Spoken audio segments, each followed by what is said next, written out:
Showalter, Myers, Howard, Redlin, Thompson. To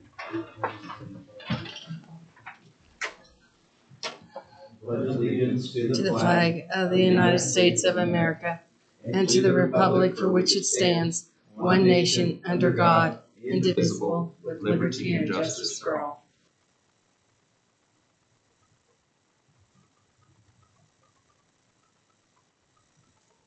Have anybody signed up for public comment tonight?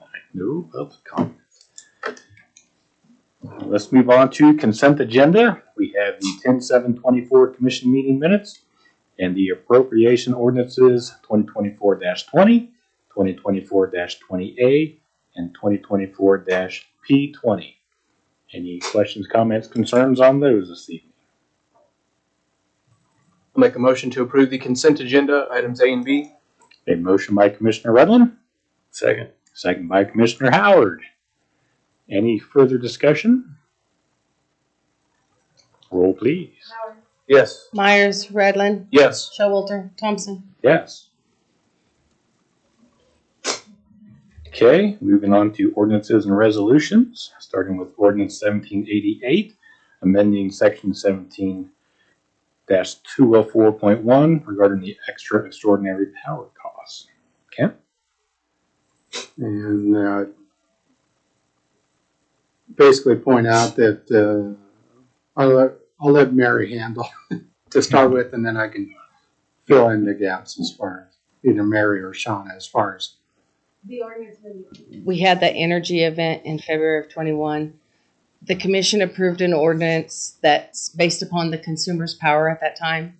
You know, what charge you're going to be charged. And the ordinance says until April 1 of 25 or until paid in full. Well, after this month, we should have about 14,000 left. So the proposal is to basically cut the fees in half for the October 31 billing and then consider it good. It'll be a little short, like 1,000 or 2, but I averaged, I took a 6-month average, and that 26,000 is a 6-month average. So that's what the ordinance is in front of you, and then that would be on the bill this month, and then it'd go off. Okay. So basically, instead of having the full charge and us having a surplus of whatever dollars amount at the end of the month, this is just to make us Yeah, even out by the end of the- because that's what the ordinance says, is till paid in full or April 25. Was that really back in 21? Has it been 3.5 years? Man. Okay, anybody have any questions on this? I will make a motion to approve ordinance 1788. Second. Second by Commissioner Redlin. Any further discussion? Roll, please. Redlin, Yes. Howard, Yes. Myers, Showalter, Thompson. Yes. Okay, moving on to resolution 1647, supporting the development of housing within the city of Goodland. Ken? previously the city had approved a letter of support for the development of Golden Sunset Edition LLC to develop homes on Cattle Trail. They've been informed that there also needs to be a resolution passed in support of the development. And so that's what this resolution is for. Gave you the background as far as the what happened when the letter of support was approved back in April. And they have been approved by Kansas Housing. But this is just part of the paperwork and documentation in order to The formality. make it happen. So they did have one couple of small changes I saw in an email today. It was after the packet was sent out that they had replied. They said since it's an owner application that the mayor will not be signing any documents for it. So they'll take that out of the resolution that's actually signed. Okay. And then one other very, very minor change. I don't recall what it was, but it's not anything pertinent. So who signs the application? You? Well, Or the resolution, I'm sorry. the resolution is just the mayor. That's the only thing he signed? Yeah, Okay. but there is another documents Okay. that have that, so. Jennifer is here in the audience today, and she may want to speak. Couple Yeah, words. I don't know if you want to give us kind of an update on how things are going with your development since you're here. I'm Jennifer Goldenhouse. My siblings and I are investing in some property on Cattle Trail between 15th and 16th. We have started 2 homes. When those sell, we will go on to the 3rd, 4th, and 5th. The dirt work has been moved on a very windy day that everything flew everywhere. So we've kind of got that contained. But the dirt work will start for the next 3 houses, but we won't start on the construction until the first 2 are sold, and then we'll go on. After that, we hope to come on down to, once those are sold, we hope to come down between 11th Street and 8th Street to complete the housing there. Probably a different design, probably a different look. So, but at the end of the day, that's the goal. If it works, if it continues to work, we're not opposed to buying lots in the city. We're working with Mike Reese is our builder, Mike and Dax. All of our supplies and products are being bought locally. All the work is local work. Nothing's from Home Depot or Menards or anything. We're keeping it local. So All I right. appreciate that. Yeah, appreciate that. And appreciate your willingness to put yourself out there and take on this project. yes, well, it's not just me. It's my siblings and I. Yeah. Thank you. Thank you. Thanks. Okay. Anybody have any questions on this resolution? I'll make a motion to approve resolution 1647. Second. A motion by Commissioner Howard and a second by Commissioner Redland. Any further discussion? I don't have to look this way. Roll, please. Myers, Showalter, Howard, Yes. Redland, Yes. Thompson. Yes. Thank you, Jim. Pay attention since there's not other yeses tonight.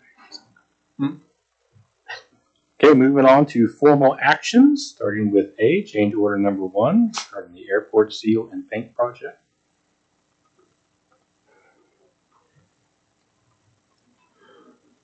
And you had asked for additional clarification, and I thought Darren Neufeld with EVH was going to be able I'm on. to talk to us through the computer. Okay, can you hear me?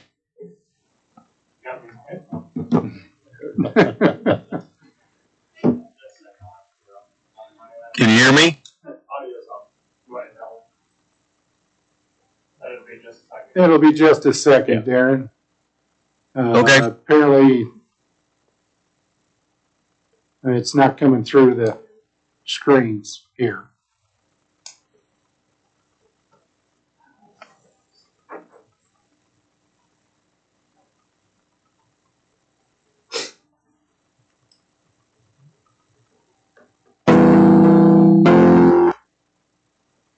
The message on our screen, well, you can see it.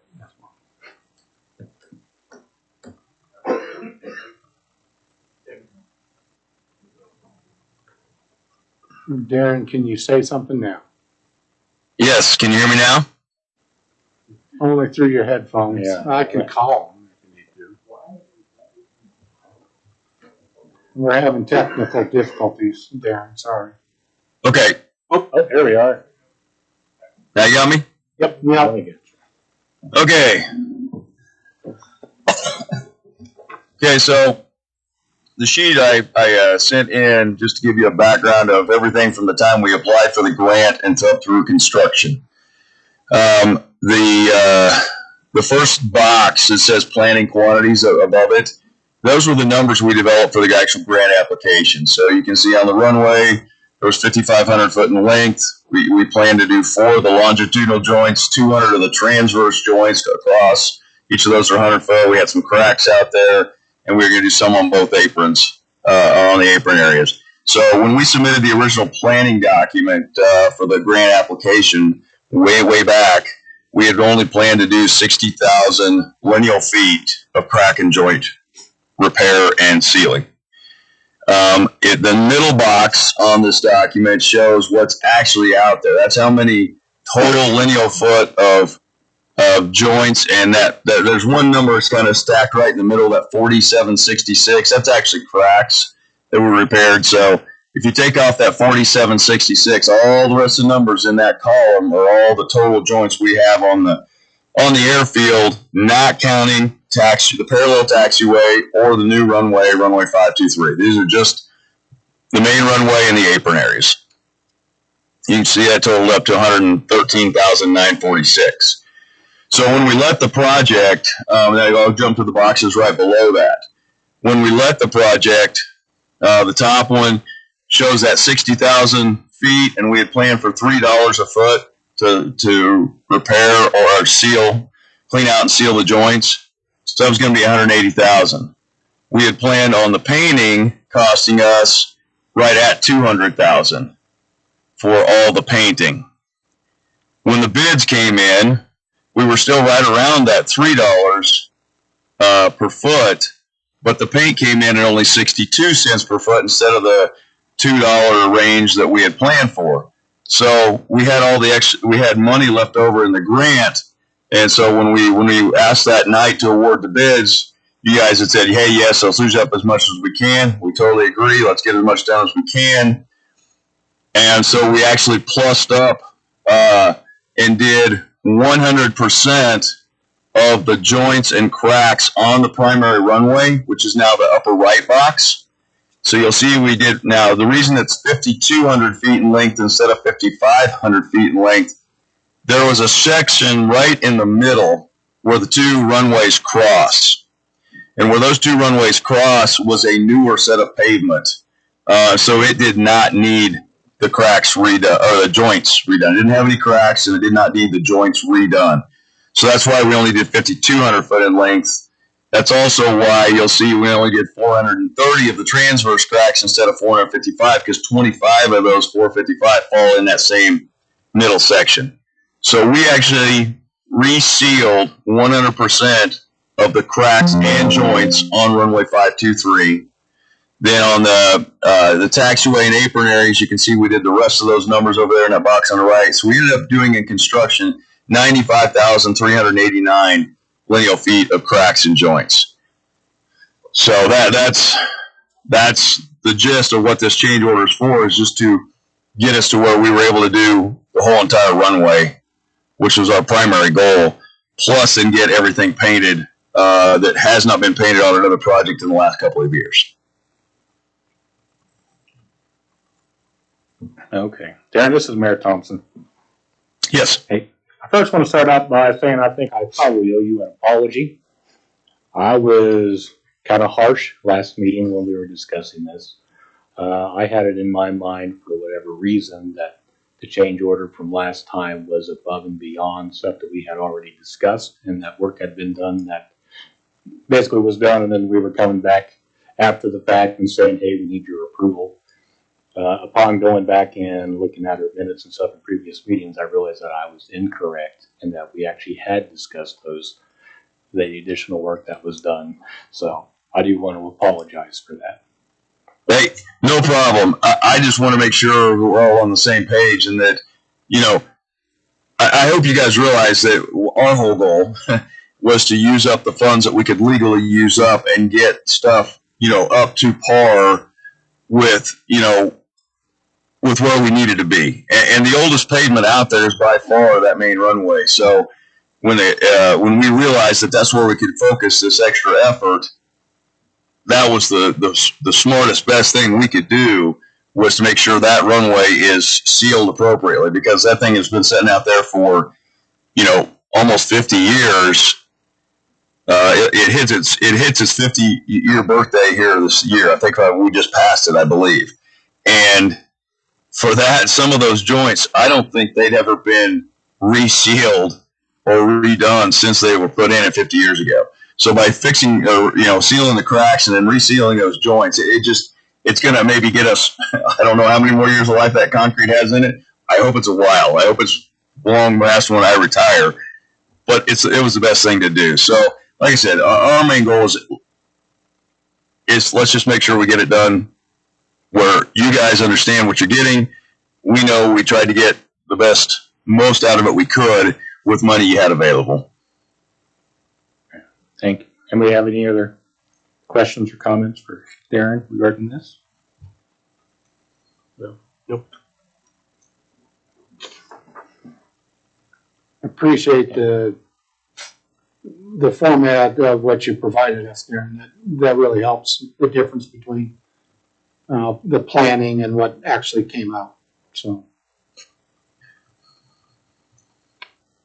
If you guys wanted to know, so that $2.10 on the paint that was planned for, that was actually what the price was to do the 523 runway, the paint on the runway.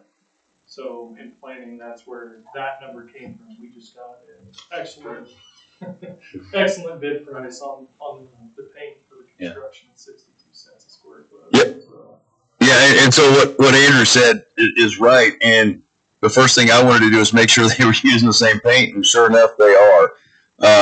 One of the differences is the company that came and did this work is a company out of Wisconsin. And literally that's all they do across the United States. They work from coast to coast. And all they do is crack seal, joint seal, and painting. That's all they do. So they must buy in such bulk that they get incredible prices, because I've got copies of the labels, and it's the Fed spec paint and it's the right beads. So it's not like we got shortchanged. It's just they can just come in and do it so much cheaper, I think, because they do such bulk, and that's all they do is airports.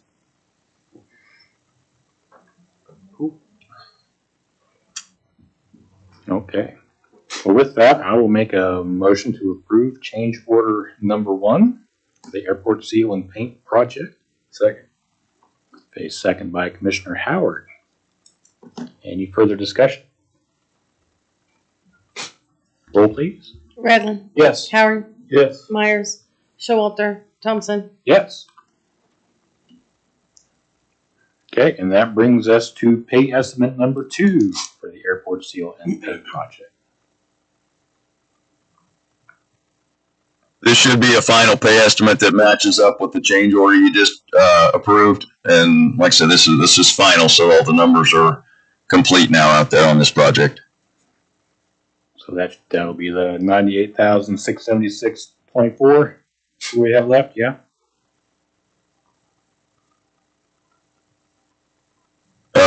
Yes. Any questions with that? Okay, I'll make a motion to approve pay estimate number 2 in the amount of $98,676.24. Second. Second by Commissioner Redlin. Any further discussion? Roll, please. Howard, Yes. Redlin, Yes. Myers, Showalter, Thompson. Yes. All right. Thank you, Darren. Thanks. And just Andrew can fill you in a little bit more if you have any questions, but just to let you know, they did flight check finally, after several years here on the PAPI, the relocated PAPIs on the other project, and that flight check passed. So we are now physically done with construction. So at one of your next upcoming meetings, we'll finally be able to do all the pay closeout pieces on that project, and then we're in the process of doing the as-built AGIS survey that we have to submit up to Washington, D.C. So hopefully maybe that project will finally be closed out as well. That'd be great. Thank you. Sounds good. Thank you. Thank you. Okay, moving on to item C. We have a memorandum of understanding for the consolidation of the City of Goodland FRA funds and Sherman County Number 1's FRA funds. Okay. and this I would defer to City Attorney Kling. He's been working with County Attorney Mangan to put together this memorandum of understanding agreement for basically consolidating the Firemen Relief Association fund. Yeah, so basically, from a nutshell, this is kind of the last step we need to do to when we transferred over all of the equipment and everything, when that was brought up about the insurance and everything like that. Well, part of the whole I'm going to say fire district, because they are actually their own entity from the state of Kansas standpoint, which means that they also have their own life insurance policies and all that stuff for the firefighter relief fund, right? Well, for us to transfer that, we need to show one, yes, we had our interlocal agreement. We need a memorandum of understanding that shows that this was the intent. We're going to move all this over. So as long as we sign that, I provide that to the insurance commission. And then after that, that should be the last asset for the Goodland Fire Department that has been moved. And therefore we can then dissolve the Goodland Fire Department. And now it's just going to be that Sherman County one. If that makes sense. Okay. And we have any questions on that? No question.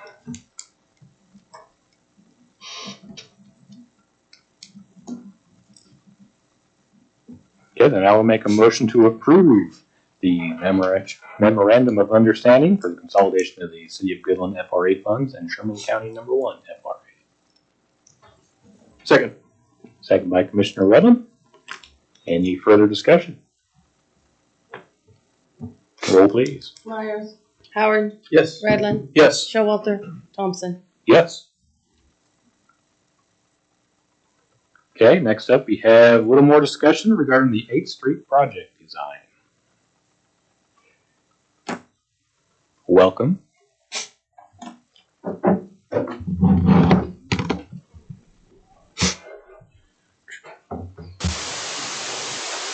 Okay, last time we left it at, there were a couple items. We talked about maybe what a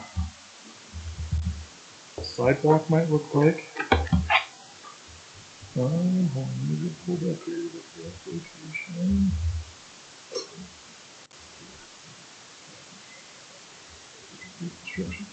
What an 8-foot sidewalk would look like on that 36 foot wide roadway. Do you guys have that right now?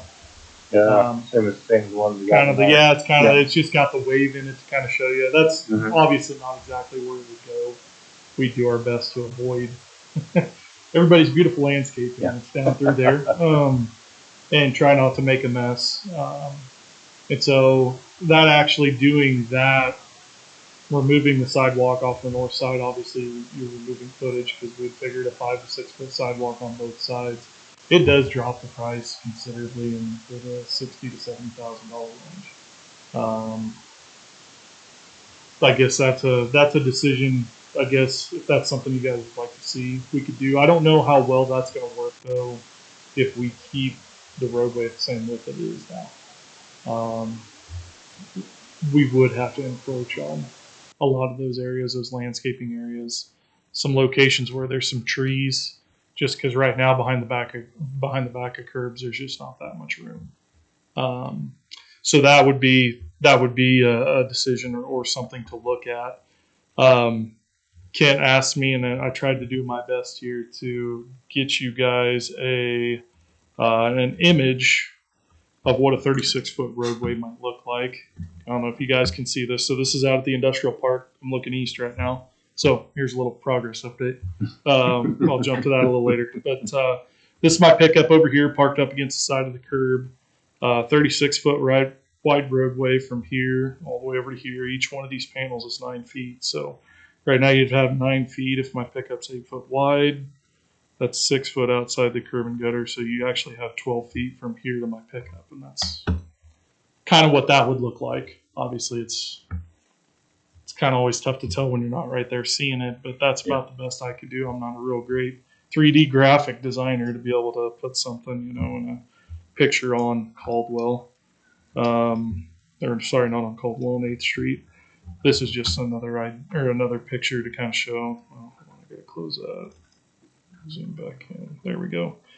Just to give you an idea as you're looking down this one lane, what that might look like. So, to help you aid your decision on if you guys prefer to go this route or just keep it the same width.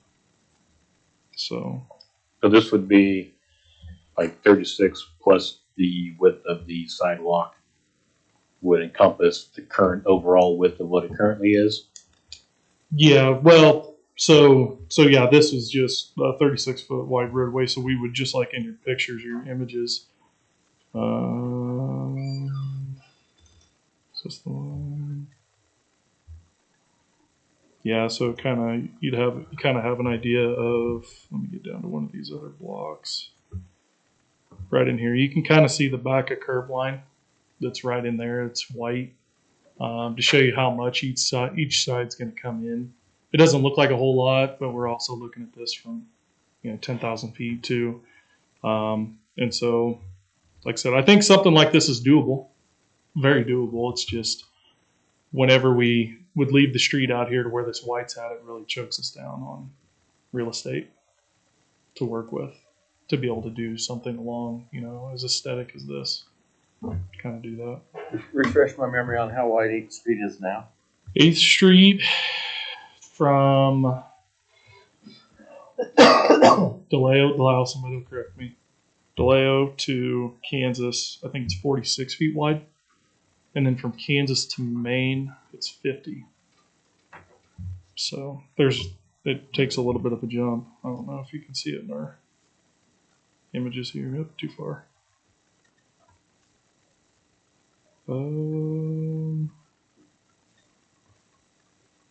Well, it's going to be right after this one. Yeah, right here. So you can see the curb line right here. If it would continue, it'd go here. So it widens out here on the east side of Kansas. So, yeah, we do start eating into quite a bit of roadway there. So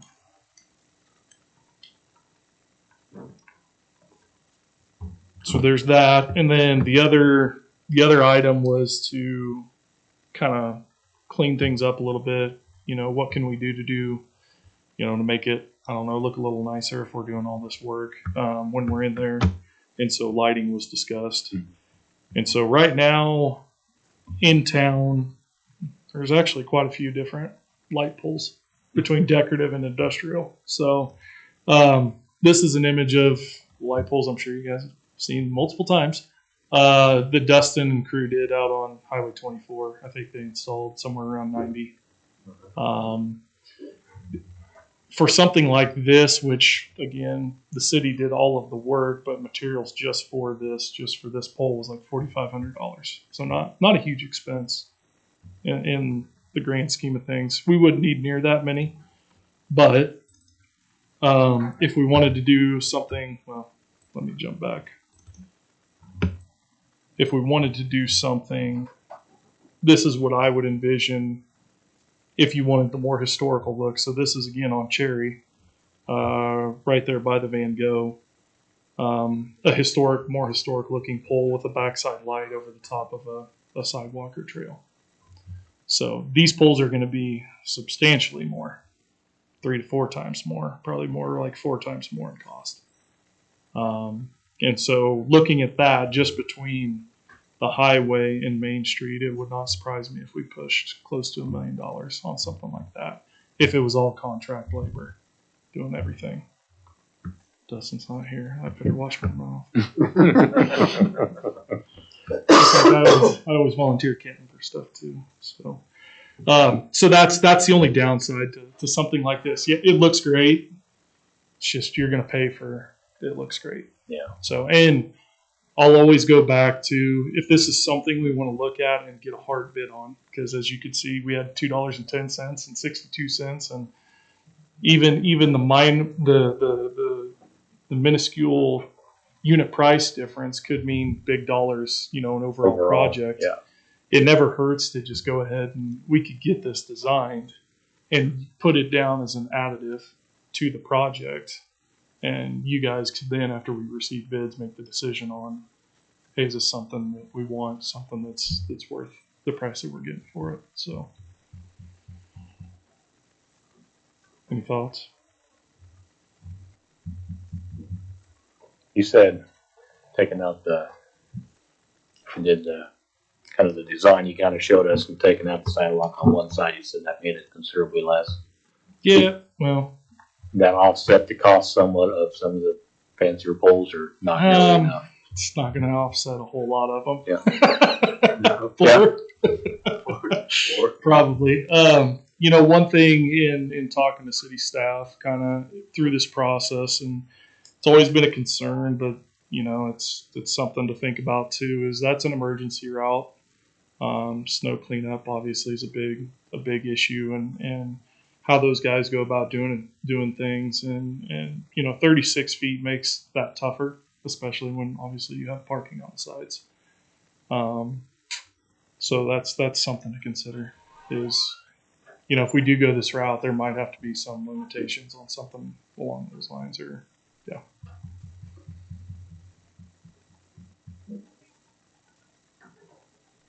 So on the sidewalk side, you said 10 feet. That's kind of like the overall width you're working with as a kind of. The sidewalk I have drawn in here. Yeah. That's 8 foot wide. That's 8 foot. Yep.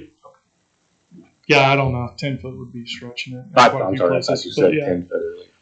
So, like I said, that's just an idea. Mhm. Don't think of that as we're not going to rip out Joe's shed to put in our sidewalk or anything. I don't know who Joe is or where his shed is, but we're not going to do that. Joe's an angry citizen. Yes.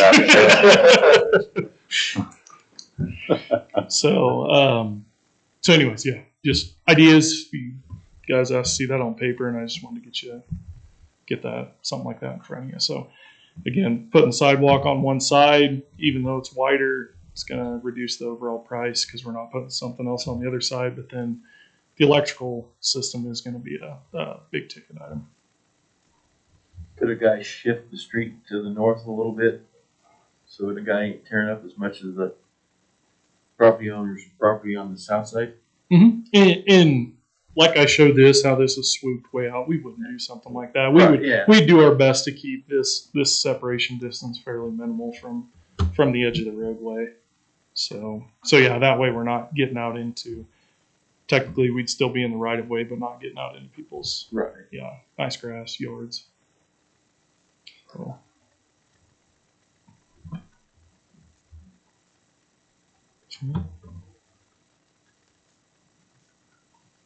Ideas, thoughts, questions? Well, I think everybody knows by now that my thoughts are pretty clear that something like this is what I would like to see, as far as what the final product looks like. I don't know, but I feel like we're on the right path. As far as light poles and stuff, aesthetically, it would be nice to get something that kind of matches what we're doing if we do something along this way. As far as cost, I know we kind of talked about moving on another block past Caldwell and doing the next block as well, which would be good. I think maybe we should consider, if we go along this route and it gets more expensive, if we had to take off a block, taking that block back off, maybe kind of offset some of the cost of what we do with the rest of this might be something to consider as well. Now, I only have that drawn to Main just because after Main it starts getting a lot more difficult to do that kind of wavy, meandering design just with going through downtown, going by the library. You could do it, I suppose, as you get closer to Gulick, but then after that, it's makes it a little bit more difficult. So I just, as you can see, I just kept the 5 and 6 foot wide sidewalks there. So. Yes. One question I do have, and you kind of briefly mentioned something before, I think, but as far as like where the highway meets 8th Street, kind of said maybe not interested in trying to widen that to match the rest of the road. Is that because it'd be too difficult to kind of change out the drainage there? Not sure. Because, visually it would be nice if everything kind of matched when you were coming in. So I just don't know if that would be an option that we could do, but that wouldn't be much of an issue to kind of try to get permission from the state and get everything to kind of match all the way down to the highway. That's what it would be, is just getting permission from the state to widen this. So you're saying basically run this curb line straight out like this to widen it. That's something, we could do. What I have drawn in there was just matching what was existing. So I don't think that's something that's going to be an issue. I don't think it's going to affect any kind of drainage, I think this is the outlet for the pond over by West School. But I don't think widening that's going to cause any issues at all. So.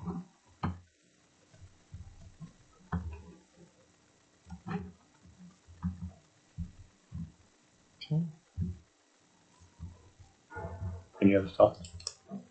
What's the How much are we bringing in from the tax? Do we know? It was like a guesstimate. You're Yeah. paying 36 to 38,000 a month. Which is originally when we had figured it, like 90% was like 7 some million, 7.2 or 7.6 million over the 20 year Okay. span of the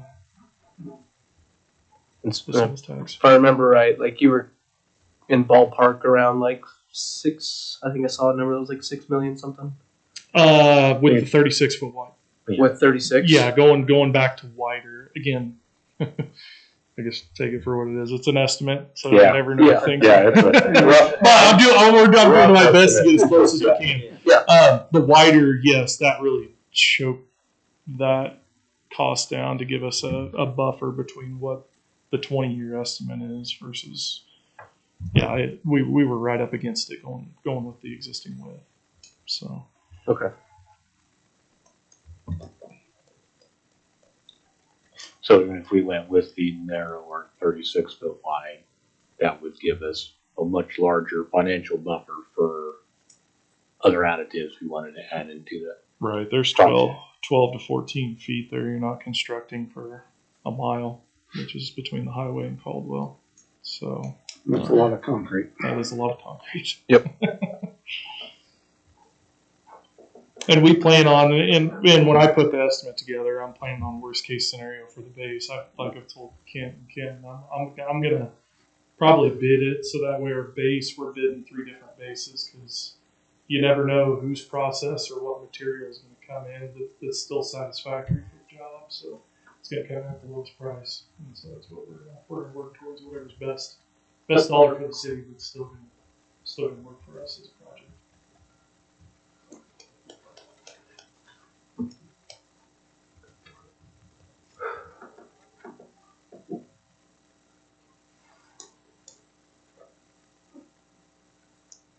Well, I for one think it's coming along nicely.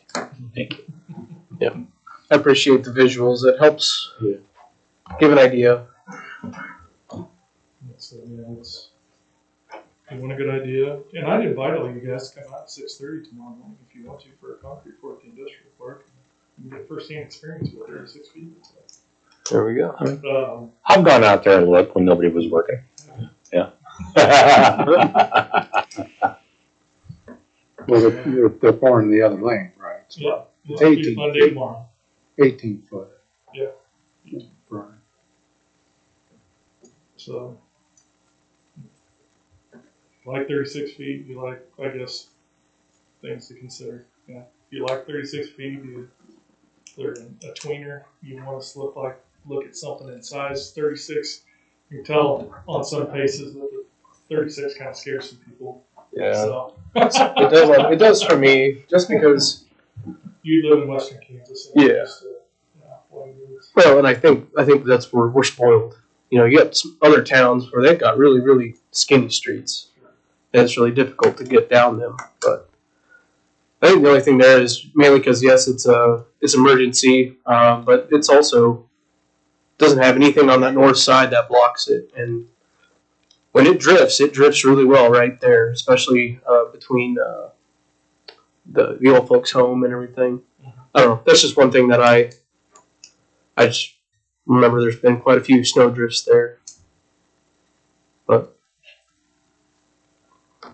I don't know, do we think if the width of the road is gonna change how it drifts at all in there? No, probably not. Yeah. yeah. Yeah, we'll be driving over this. Yeah. That made it difficult because some people were sliding down. Yeah. Yep.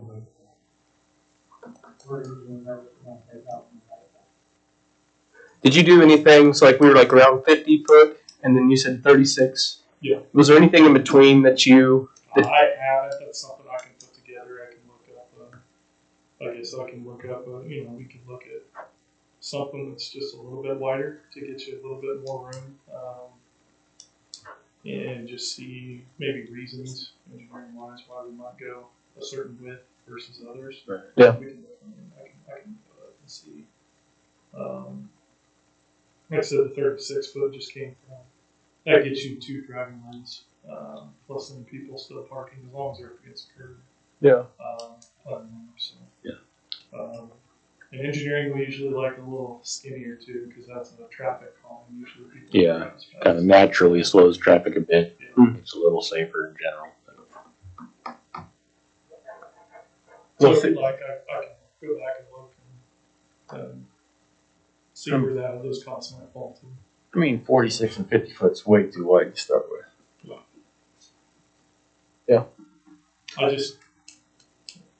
I think, yeah, there's a lot of wasted space. Uh-huh. And the wasted space soon becomes maintenance space. So we're doing concrete. I hope it lasts a lot longer than asphalt, obviously, but yeah. I mean, at 36 foot wide, I mean, people just have to get used to it. I mean, not having a big street. And in the wintertime, we can put up the signs that say no parking if there's too much snow. Yeah. I was just. Which I think there's already found out there. No, the signs are now 3 inches. That's it. You can offer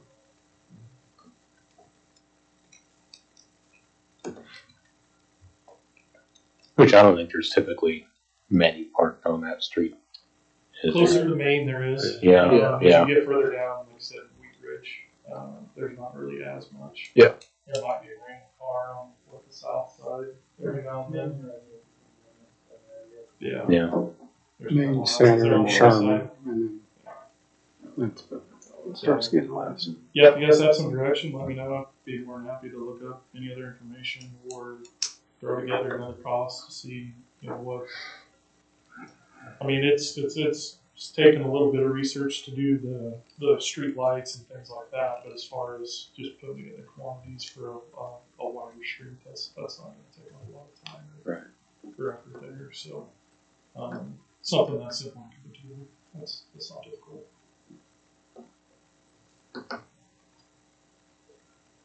I don't know. I don't know if that should just be for me. If you guys think it's necessary or not. I mean, I don't know.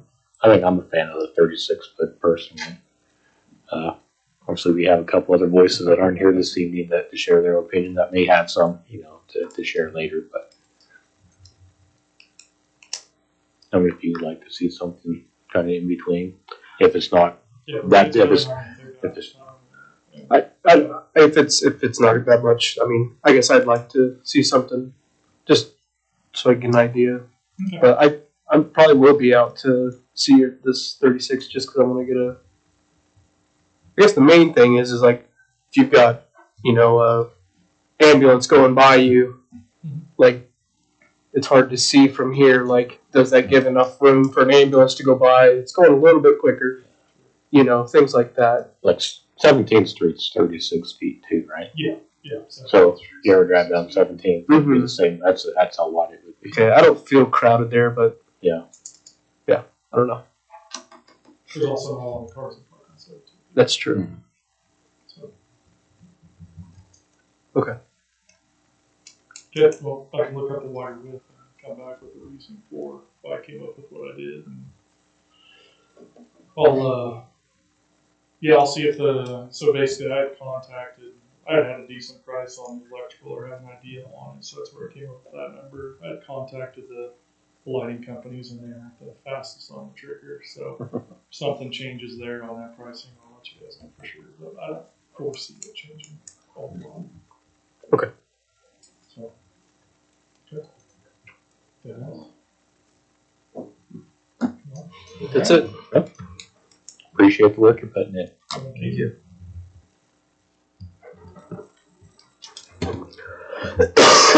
Excuse me. Okay, and we have anything else you wish to bring up for discussion? Now, let's move on to reports, starting with our city manager. Included in the packet is the manager memo as well as several reports. We have the quarterly reports for the municipal court and building inspection. We also have the monthly activity from the police department and third quarter financial statement. Also included in there is the public transportation grant annual letter. that application. We're going to follow up on the public transportation grant. And I guess I would ask Shauna, since she is here this evening, to give you a little bit of update regarding letters that are going out that follow up on the lead and copper results to residents in town. So if Shauna could speak to that real quick. So we did get our service line inventory sheet done and turned in. I think I turned it in like October 1st. So we got it in a little early.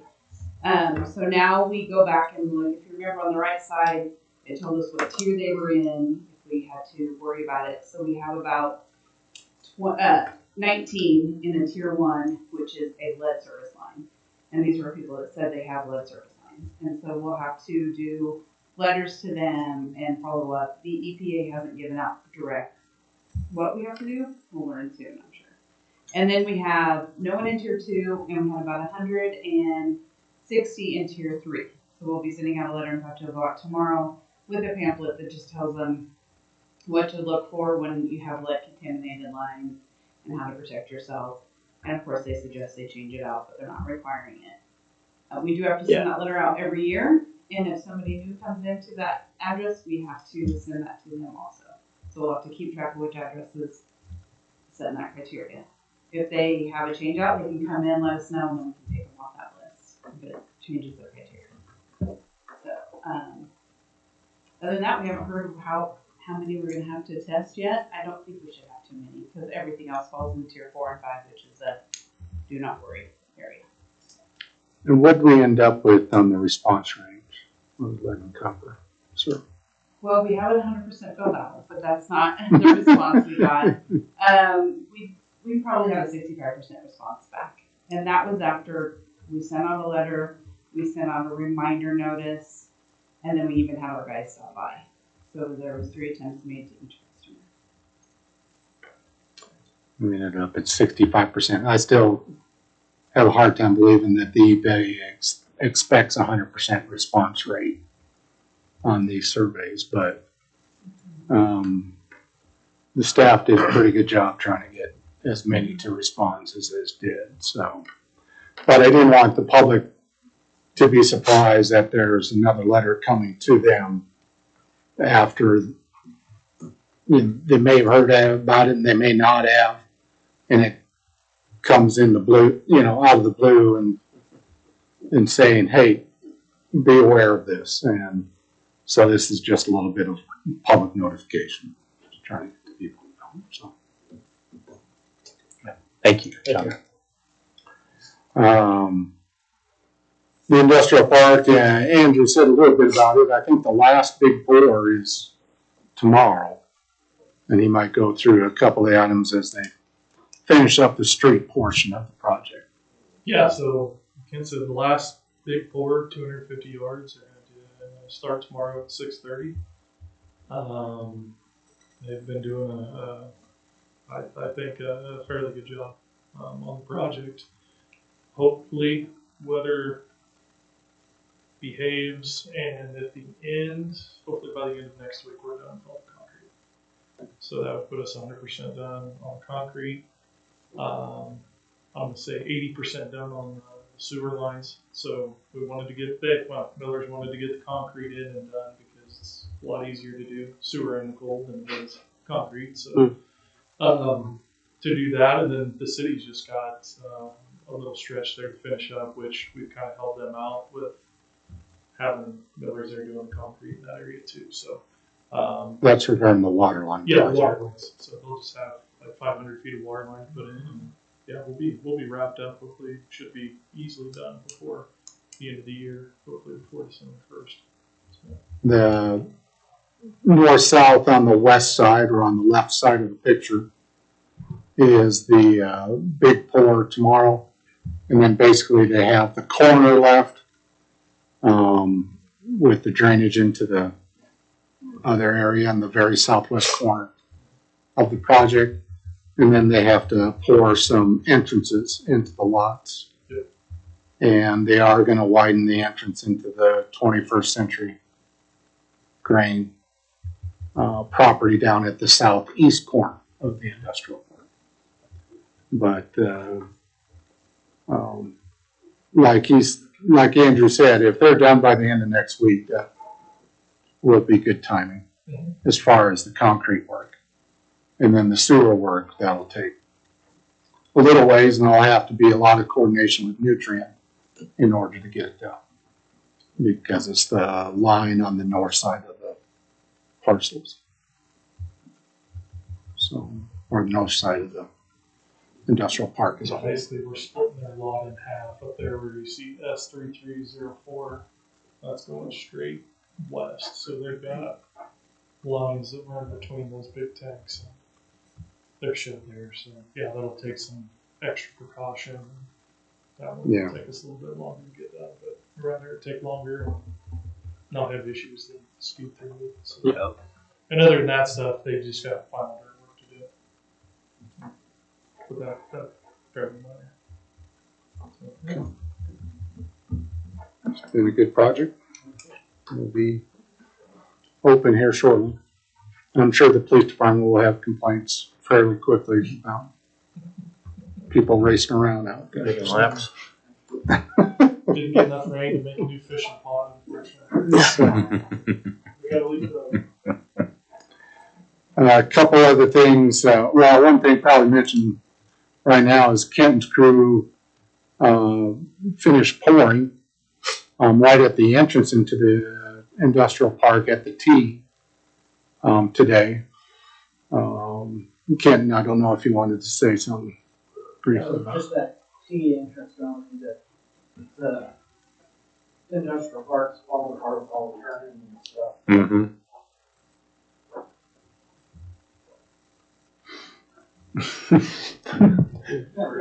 This Yeah. way turn, it's all tearing up.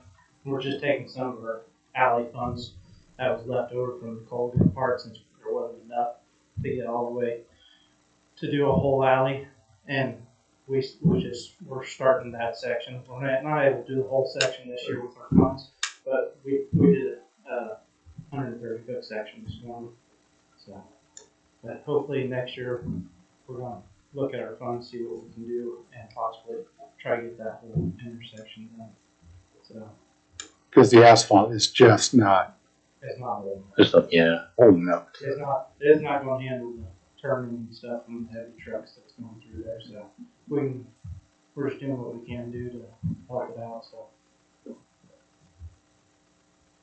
we're done with that section basically for this year. Nice. So. That sounds good. Great. Thank you, Ken. Just want to point that out. The water tower project is getting close to completion. They have finished the welding as far as welding the roof of the water tower at the power plant, and finished the ladders and the railing, and also the manhole and the ladder inside the tower, which they do to maintain the water tower. And they painted it on the interior. And it was waiting till Friday, and then they were going to chlorinate it. I was not able to speak to Neil, find out if that occurred on Friday or not. But they need to chlorinate it, and then they'll start filling it back up sometime this week. And we'll be back in operation. Good deal. So that'll be a good thing. Also included in your packet, they sent to you a proposal on WaterEarth, which is a software program that will help staff do some pretty sophisticated things as far as providing analysis regarding our rates, both the water and electric. So, and it's at a price point that we can handle now. It's an annual price, so if we don't find it doesn't work, we can terminate it and be done with it after using it once. But we weren't getting a good response. We got a result from KMEA that didn't really clarify things as much as we had hoped. So This seems to be a program that will provide us and provide you and the public some additional information regarding our rates and how it relates to our budgetary numbers and also our capital needs. So, more clarification. So, we're going that. Staff is looking at that to provide us much better product and be able to make it and also be able to get input from the commission and be able to provide additional alternatives as they get asked for. So, Is this something that a representative from this company could like come to the meeting and kind of give us a overview of exactly what all we could, sure. benefits would be for us to use this program?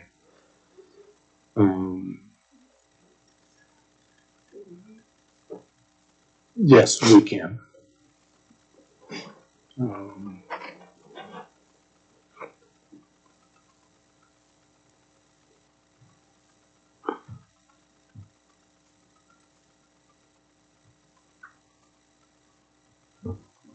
So, don't have really anything else regarding that. Okay. I mean, the staff was confident enough in the proposal. We're okay with purchasing it. It was within the purchasing policy in order for us to acquire it. But we can certainly have it presented to the commission and have them answer some questions from you regarding their product.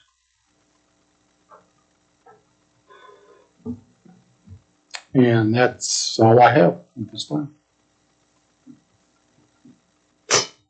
Do you have any questions for our city manager? Nope. Okay, thank you, Ken.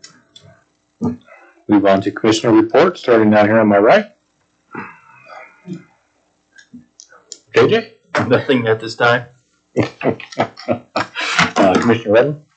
I also have nothing at this time. Mayor's report, I have nothing more to add. With that, I will entertain a motion to adjourn. So moved. A motion by Commissioner Redmond. Second. Second by Commissioner Howard. All in favor say aye. Aye.